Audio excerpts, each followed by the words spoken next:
Hello, good evening sir. Good evening. Sir, મારે જાણવું હતું પેટર્ન ટ્રેડિંગની અંદર રિટ્રેસ ટ્રેડિંગ કોને કહેવાય? રિટેસ્ટ ટ્રેડિંગ એને કહેવાય કે કોઈ વસ્તુનું બ્રેકઆઉટ થઈ ગયું હોય, ઉપરથી નીચે આવે ને પાછો ઉપર જાય, એને રિટેસ્ટ બાઇંગ કહેવાય.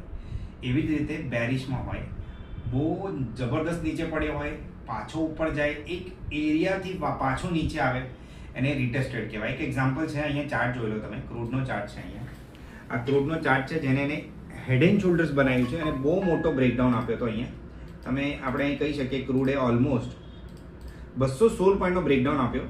હવે એને રિટેસ્ટ માટે આ નેકલાઇનને ટચ કર્યો છે, પાછો 138 પોઈન્ટ ઉપર આવ્યો છે અને આ એરિયાથી એક્ઝેક્ટ એને નીચે પડે તો એ રિટેસ્ટેડ કહેવાય. તરત ઘૂસી ના જવાય. આ રિટેસ્ટનું બ્રેકડાઉન અહીંયા થઈ જશે આ જગ્યાએ. એટલે અહીંયા હમણાં એન્ટ્રી મળી ગઈ છે. અહીંયા જો તમે બધી વસ્તુમાં સેલિંગ સેલિંગ સેલિંગ કહે છે, તો અહીંયાથી તમે આ પ્રમાણે ટ્રેડ લઈ શકો. તો આને રિટેસ્ટેડ કહેવાય, રાઈટ? કારણ કે એક પેટર્ન ઓલરેડી બની ગઈ છે જેને કહેવાય head and shoulder. Head and શોલ્ડરનું બ્રેકડાઉન થઈ ગયું હતું, હવે પાછો આવે અને ઉપર જાય, એને રિટેસ્ટેડ કહેવાય. એક્ઝામ્પલ બતાવી દઉં છું તમને કે માન લો કે કોઈ ફોર્મેશન આવું બન્યું, એના પછી એને બ્રેકડાઉન તો આપી દીધું, હવે પાછો ઉપર આવે એટલે બાઇંગ ન કરાય એની અંદર. એક્ઝેક્ટ આ જગ્યાથી પાછો પડશે. ક્યાંથી પાછો પડશે? આ જગ્યાથી. કેમ પાછો પડશે? કારણ કે એને નેકલાઇન, આને નેકલાઇન કહેવાય.